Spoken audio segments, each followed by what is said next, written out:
السلام علیکم ورحمۃ اللہ وبرکاتہ۔ امید ہے کہ آپ لوگ خیر و عافیت سے ہوں گے۔ اللہ تعالیٰ آپ لوگوں کو اپنے حفظ و امان میں رکھے۔ آج ہم لوگ پڑھنے جا رہے ہیں رکوع نمبر 9 سورہ یونس، پارہ نمبر ہمارا 11 چل رہا ہے۔ اعوذ باللہ من الشیطان الرجیم، بسم اللہ الرحمن الرحیم۔ فما آمن لموسى إلا ذرية من قومه على خوف من فرعون وملئهم أن يفتنهم۔ تو فرعون اور اس کے سرداروں سے ڈرتے ہوئے کہ کہیں وہ انہیں تکلیف نہ پہنچائیں، موسیٰ کی قوم کے کچھ ہی لوگ موسیٰ علیہ السلام پر ایمان لائے۔ وَإِنَّ فِرْعَوْنَ لَعَالٍ فِي الْأَرْضِ، واقعی فرعون اس ملک میں بڑی طاقت رکھتا تھا۔ وَإِنَّهُ لَمِنَ الْمُسْرِفِينَ، اور وہ حد سے گزر جایا کرتا تھا۔ موسیٰ علیہ السلام کی قوم کا واقعہ چل رہا ہے۔ لاسٹ رکوع میں ہم لوگوں نے جو رکوع مکمل کیا تھا وہ موسیٰ علیہ السلام کے واقعے پر کیا تھا۔ تو جب جادوگر آئے تھے اور فرعون نے جادوگروں سے موسیٰ علیہ السلام کا مقابلہ کروایا تھا، تو موسیٰ علیہ السلام کا جو معجزہ تھا اس کو دیکھ کر جادوگر سمجھ گئے کہ یہ جادو نہیں ہے، اور جادوگروں میں ایک بڑی تعداد موسیٰ علیہ السلام پر ایمان لے کر آ گئی تھی۔ تو اسی بات کو اللہ تعالیٰ آگے بیان فرما رہا ہے، فما آمنا، تو نہیں ایمان لے کر آئے، لموسیٰ، موسیٰ علیہ السلام پر، الا مگر، ذریتم، کچھ ہی لوگ، من قومہ، ان کی قوم میں سے، علی خوف، اس کے علی خوف، اس خوف کے ساتھ، جو خوف کس سے تھا؟ فرعون سے تھا، وملئہم، اور فرعون کے سرداروں سے تھا۔ کس بات کا خوف تھا؟ ان یفتنہم، کہ وہ اس کو تکلیف نہ پہنچائیں، کہ وہ لوگوں کو تکلیف نہ پہنچائیں، یعنی خوف بھی تھا کیونکہ فرعون بڑا ظالم تھا۔ وَإِنَّ، بے شک، فرعون لعال، طاقت رکھتا تھا، فی الارض، اس زمین میں، یعنی فرعون اس زمین میں بڑی طاقت اور بادشاہت رکھتا تھا۔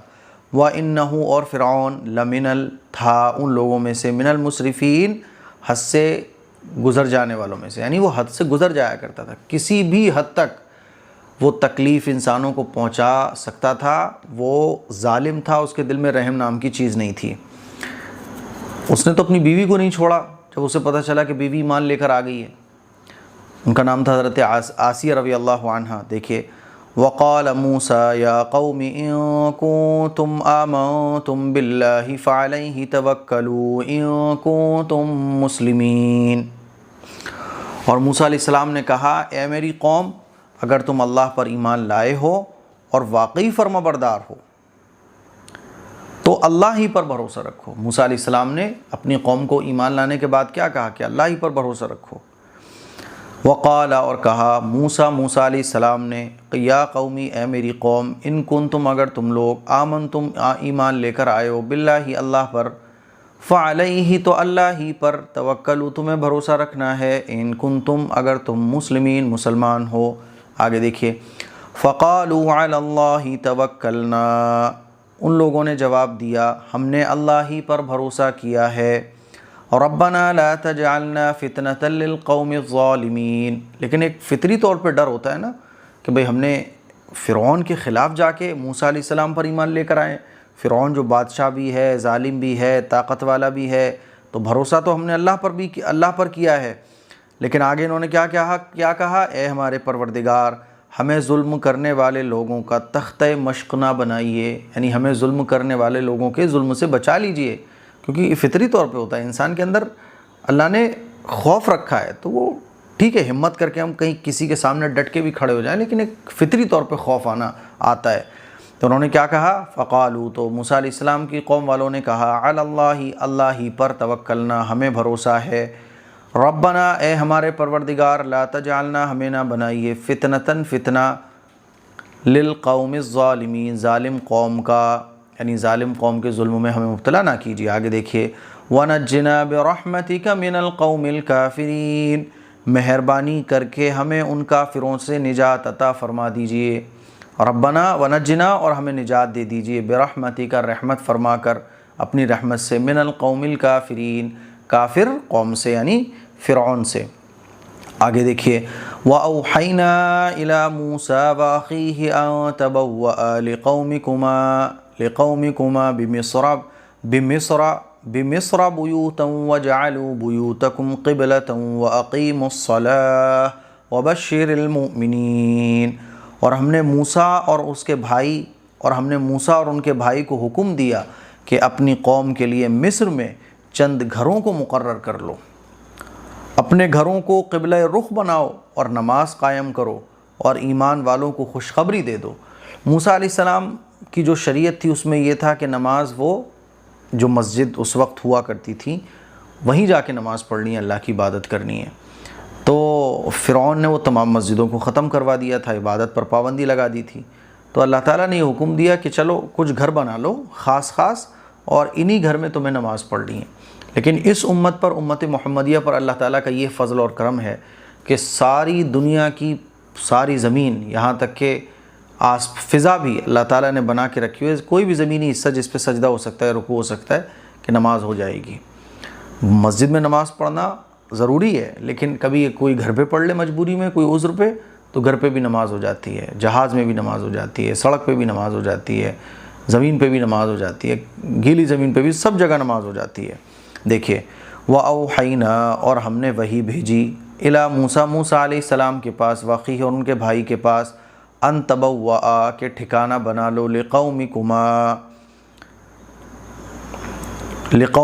ٹھکانہ بنا لو اپنی قوم کے لیے، بمصر، مصر میں، بیوتاً، کچھ گھروں کو، وجعلوا، اور بنا لو، بیوتکم، اپنے گھروں کو، قبلہ، یعنی اپنے گھروں میں بھی عبادت کرو خاص اور قبلے کی طرف رخ کر کے نماز پڑھو۔ تو موسیٰ علیہ السلام کی قوم کا قبلہ کیا تھا؟ بعض مفسرین نے لکھا ہے کہ بیت المقدس تھا، بعض نے لکھا ہے کہ خانہ کعبہ تھا، خانہ کعبہ قبلہ تھا، اس کے بعد پھر بیت المقدس ہو گیا۔ تو بہرحال قبلہ بنانا ضروری تھا اور یہ ہر پیغمبر کے زمانے میں رہا ہے، بیت المقدس یا خانہ کعبہ۔ وَجَعَلُوا، بنا لو، بیوتکم، اپنے گھروں میں، قبلہ یعنی قبلے کی طرف رخ کر لو، وَأَقِیمُوا، اور نماز قائم کرو، الصلاۃ، نماز، وَبَشِّرِ، اور خوشخبری سنا دیجئے، مؤمنین، ایمان والوں کے لیے، یعنی جو ایمان لے کر آئے ہیں انہیں خوشخبری سنا دیجئے۔ آگے دیکھیے، وَقَالَ مُوسَىٰ رَبَّنَا إِنَّكَ آتَيْتَ فِرْعَوْنَ وَمَلَأَهُ زِينَةً وَأَمْوَالًا فِي الْحَيَاةِ الدُّنْيَا رَبَّنَا لِيُضِلُّوا عَن سَبِيلِكَ۔ اور موسیٰ علیہ السلام نے کہا، اے ہمارے پروردگار، آپ نے فرعون اور اس کے سرداروں کو دنیاوی زندگی میں طرح طرح کے مال اور رونق اور آرائش کے سامان عطا کر دیے ہیں۔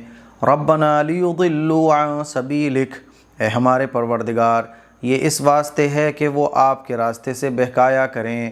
ربنا اطمس علی اموالہم واشدد علی قلوبہم فلا یؤمنوا حتی یروا العذاب الالیم۔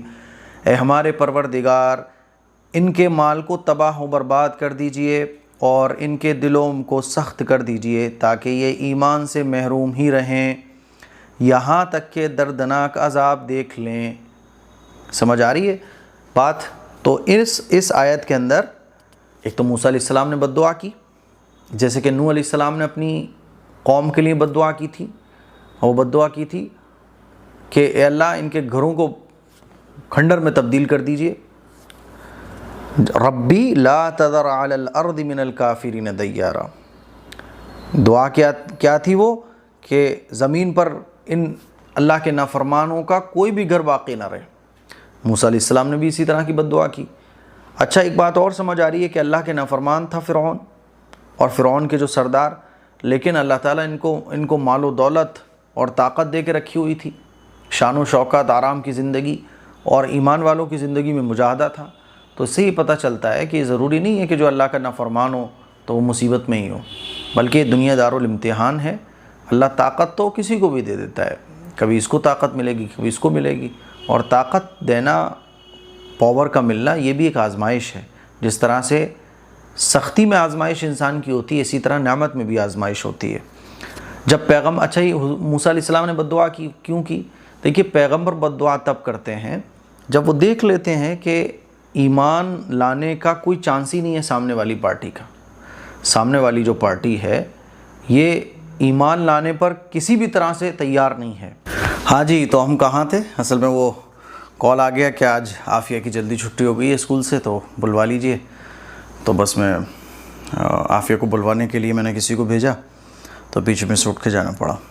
تو ہم یہاں تھے کہ پیغمبر بد دعا اپنی قوم کے نافرمانوں کے لیے تب کرتے ہیں جب ان کو یہ اللہ کی طرف سے اور خود ان کو یہ محسوس ہو جاتا ہے، چال چلن سے پتہ چل جاتا ہے کہ بھائی یہ آدمی ماننے والا نہیں ہے، اب تو اس کی ٹھکائی اور ڈنڈے سے ہی اس کا کام چلے گا، لاتوں کے بھوت باتوں سے نہیں مانتے، تو اس وقت پیغمبر بد دعا کرتے ہیں۔ ٹھیک ہے، دیکھیے تو یہ بد دعا حضرت موسیٰ علیہ السلام نے بھی کی، تو اسی کو اللہ تعالیٰ بیان فرما رہا ہے۔ دیکھیے جو بات میں سمجھانا جا رہا تھا وہ آگے والی آیت پہ سمجھاؤں گا۔ وقال موسیٰ، اور موسیٰ علیہ السلام نے کہا، ربنا، اے ہمارے پروردگار، انکا، بے شک آپ نے، آتیتا، عطا کیا ہے، فرعون کو، وملأہ، اور اس کے سرداروں کو، زینت کی چیزیں، واموالا، اور مال و دولت، فی الحیات الدنیا، دنیا کی زندگی میں، ربنا، اے ہمارے پروردگار، یہ ساری چیزیں اس کو کیوں ملی ہوئی ہیں؟ لیضلوا، تاکہ وہ گمراہ کرے، عن سبیلک، آپ کے راستے سے، یعنی وہ اس کا یہی تو کر رہا ہے کہ آپ اللہ کے راستے سے ہٹانے کی کوشش کر رہا ہے لوگوں کو۔ ربنا، اے ہمارے پروردگار، ربنا طمس، اے ہمارے پروردگار، تباہ اور برباد کر دیجئے، ہے نا، علی اموالہم، ان کے مال کو، وشدد، اور سخت کر دیجئے، علی قلوبہم، ان کے دلوں کو، یعنی ان کے دلوں کو سخت کر دیجئے کہ وہ فلا یؤمنوا، کہ وہ ایمان لے کر نہ آئیں۔ بد دعا ہوتی ہے، جیسے آدمی بد دعا میں کہتا ہے بھائی تو بالکل میرا کہنا مت مانا، ختم کر بس، فلا حتی، یہاں تک کہ یروا، کہ وہ لوگ دیکھ لیں، عذاب کو، علیم، جو کہ دردناک ہے۔ ٹھیک ہے، یہ موسیٰ علیہ السلام نے دعا کی۔ آگے دیکھیں، قال قد اجیبت دعوتکما فاستقیما ولا تتبعان سبیل الذین لا یعلمون۔ اللہ نے فرمایا تم دونوں کی دعا قبول کر لی گئی، لہٰذا تم دونوں ثابت قدم رہو اور ان لوگوں کے راستے پر مت چلو جو ناواقف ہیں۔ دعا قبول کر لی گئی۔ اور یہ دعا قبول کب ہوئی یہ بہت سمجھنا ضروری ہے۔ موسیٰ علیہ السلام کے تقریباً 35-40 سال کے بعد تو دعا قبول کر لی گئی، اس کا یہ مطلب نہیں ہوتا کہ فوراً اس کا رزلٹ آپ کے سامنے آ جائے گا۔ دعا قبول کر لی گئی۔ اب فرعون غرق کب ہوا؟ تقریباً 35-40 سال کے بعد۔ سمجھ رہے ہو؟ اچھا، یہاں موسیٰ علیہ السلام نے دعا کی، ہارون علیہ السلام نے اس پر آمین کہا، تو اللہ تعالیٰ نے فرمایا دعوتکما، تم دونوں کی دعا قبول کر لی گئی۔ پتہ یہ چلا کہ دعا پر آمین کہنے والے بھی ایسے ہی دعا میں شامل ہوتے ہیں جیسے دعا کرنے والے، اور آمین آہستہ سے کہنا چاہیے، کیونکہ یہاں ہارون علیہ السلام نے زور سے نہیں کہا، اگر زور سے کہا ہوتا تو اللہ تعالیٰ ذکر فرماتا۔ اسی لیے امام ابو حنیفہ رحمۃ اللہ علیہ کے نزدیک یہ ہے کہ آہستہ سے آمین کہنا چاہیے، اور دعا میں آہستگی۔ دیکھیے، قال موسیٰ علیہ قال، اللہ نے فرمایا، قد اجیبت، قبول کر لی گئی، دعوتکما، تم دونوں کی دعا، فاستقیما، تو تم لوگ ثابت قدم رہو، یعنی جمے رہو، ولا تتبعانی، اور اتباع نہ کرو، سبیل الذین، ان لوگوں کے راستے کی، لا یعلمون، جو ناواقف ہیں۔ آگے دیکھیے، وجاوزنا ببنی اسرائیل البحر فاتبعهم فرعون وجنوده بغیا وعدوا، اور ہم نے بنی اسرائیل کو دریا سے پار کرا دیا، پھر فرعون اور اس کا لشکر ظلم و زیادتی کے ارادے سے ان کے پیچھے پیچھے آیا، حتی اذا ادرکہ الغرق، یہاں تک کہ جب ڈوبنے لگا، قال آمنت انہ لا الہ الا الذی آمنت به بنو اسرائیل وانا من المسلمین، تو بول پڑا میں ایمان لاتا ہوں کہ جس خدا پر بنی اسرائیل ایمان لے کر آئے اس کے سوا کوئی معبود نہیں، اور میں بھی فرما برداروں میں شامل ہوتا ہوں۔ فرعون نے جب اپنی آنکھوں سے دیکھ لیا کہ اب تو میں مرنے جا رہا ہوں، تو وہ کلمہ پڑھنے لگا، تو اس کا کلمہ پڑھنا قابل قبول نہیں ہوا، کیونکہ ایمان بالغیب یہ معتبر ہے، یعنی غرغرہ، جو غرغرے کی کیفیت ہوتی ہے جب فرشتے دکھنا شروع ہو جاتے ہیں، تو غرغرے کی کیفیت سے پہلے تک توبہ قبول ہے، یعنی آدمی مرنے والا ہے، ابھی آخری سٹیج چل رہی ہے، ویسا لگ رہا ہے بچے گا نہیں، جب تک وہ توبہ کر لے توبہ قبول ہے۔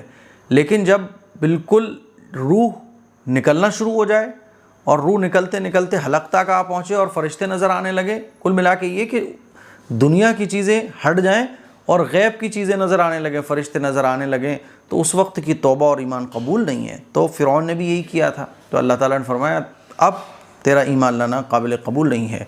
وجاوزنا، اور ہم نے پار کرا دیا، ببنی اسرائیل، بنی اسرائیل کو، بحرا، دریا کو، دریائے نیل پڑتا تھا نا جو اس وقت مصر میں ہے۔ فَأَتْبَعَهُمْ، پھر فرعون ان کے پیچھے ہوا، فرعون تو فرعون وجنودہ، اور اس کا لشکر ان کے پیچھے ہوا، بغیاً،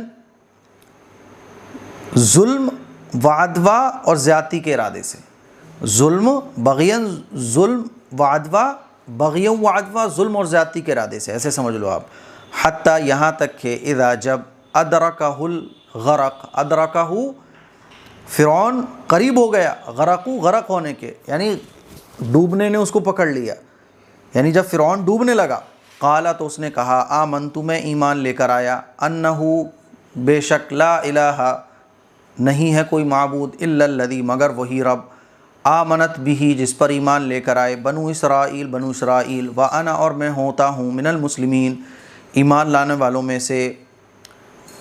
تو اللہ نے کیا فرمایا، الآن وقد عصیت قبل وکنت من المفسدین، اللہ تعالیٰ نے فرمایا، جواب دیا گیا، اب تو ایمان لاتا ہے، حالانکہ تو اس سے پہلے نافرمانی کرتا رہا اور فساد مچانے والوں میں شامل رہا، اب ایمان لے کر آ رہا ہے۔ موسیٰ علیہ السلام نے تو تیرے ساتھ 40-50 سال محنت کی ہے، اب ایمان لے کر آ رہا ہے۔ دیکھیے، الآن، جواب دیا گیا، اب ایمان لے کر آتا ہے، وقد، حالانکہ، عصیت، تو نے نافرمانی کی ہے، من قبل، اس سے پہلے، وکنت، اور تو تھا، من المفسدین، فساد مچانے والوں میں سے۔ فَالْيَوْمَ نُنَجِّيكَ بِبَدَنِكَ لِتَكُونَ لِمَنْ خَلْفَكَ آیَةً، تو آج ہم تیری لاش کو بچائے دیتے ہیں تاکہ تو اپنے بعد آنے والوں کے لیے نشان عبرت بنا رہے۔ وَإِنَّ كَثِيرًا مِّنَ النَّاسِ عَنْ آيَاتِنَا لَغَافِلُونَ، اور یقیناً بہت سے لوگ ہماری نشانیوں سے غفلت برتتے ہیں۔ فرعون کو اللہ تعالیٰ نے غرق کر دیا اور اس کو عبرت کا نشان بنا دیا رہتی دنیا تک۔ دیکھیے آپ، فرعون کی لاش آج بھی موجود ہے مصر کے اندر میوزیم میں۔ تو فرعون، اچھا اس وقت جب یہ آیتیں نازل ہوئی تو فرعون کا تو پتہ نہیں تھا کچھ بھی، بعد میں جب ریسرچز آگے بڑھی ہیں تو پتہ چلا یہ فرعون کی لاش ہے، اور آج تک وہ رکھی ہوئی ہے، وہ نہ سڑتی ہے، نہ گلتی ہے، نہ خراب ہوتی ہے، سمندر میں ہزاروں سال رہی ہے وہ، تب بھی نہیں خراب ہوئی۔ فَالْيَوْمَ، تو جواب کہا گیا کہ آج، ننجی کا، ہم تجھے نجات دیتے ہیں، ببدنی کا، تیرے بدن کے ساتھ، یعنی تیرے بدن کو ہم صحیح سلامت رکھتے ہیں، آج ہم تیری لاش کو بچائے دیتے ہیں، لِتَكُونَ، تاکہ ہو جائے وہ، لمن، ان لوگوں کے لیے، خلفہ کا، جو تیرے بعد آئیں گے، آیا، نشانی ہو جائے۔ وَإِنَّ، اور بے شک، کثیرم، بہت سارے لوگ، من الناس، لوگوں میں سے، عن آیاتنا، ہماری نشانیوں سے، لغافلون، غفلت برتتے ہیں۔ تو یہ اللہ تعالیٰ نصیحت کر رہا ہے قیامت تک آنے والے انسانوں کو کہ دیکھو، سمجھو بات کو، ایمان لے آؤ، اپنے خالق کو پہچانو، اپنے مالک کو پہچانو۔ تو مجھے امید ہے یہ رکوع نمبر 9 آپ کو اچھے طریقے سے سمجھ آ گیا ہوگا۔ اس کلپ کو شیئر کیجئے، دوسروں تک پہنچائیے۔ ایک بہترین تلبینہ جس کو اگر آپ ایک بار یوز کر لیں گے تو پھر آپ اسی کے فین ہو کر رہ جائیں گے۔ مارکیٹ میں بہت سارے تلبینہ اویلیبل ہیں، لیکن یہ جو مائی ہدایہ کا تلبینہ ہے، یہ تلبینہ کوالٹی میں نمبر 1 ہے۔ میں نے بہت سارے تلبینے مارکیٹ کے یوز کیے لیکن مجھے وہ پسند نہیں آئے، صرف آٹا ہی ہوتا ہے اور کچھ نہیں ہوتا، پرائس اتنی ہائی۔ تو ہم نے آپ لوگوں کی خدمت میں ایک تلبینہ آپ کو ریکمینڈ کیا تھا، یہ تلبینہ نمبر 1 ہے، بیسٹ ہے، کوالٹی میں آپ کو ذرا سا بھی فرق دیکھنے کو نہیں ملے گا۔ جو کوالٹی بتائی جا رہی ہے یعنی نمبر 1 ہی کوالٹی ہے اس کی۔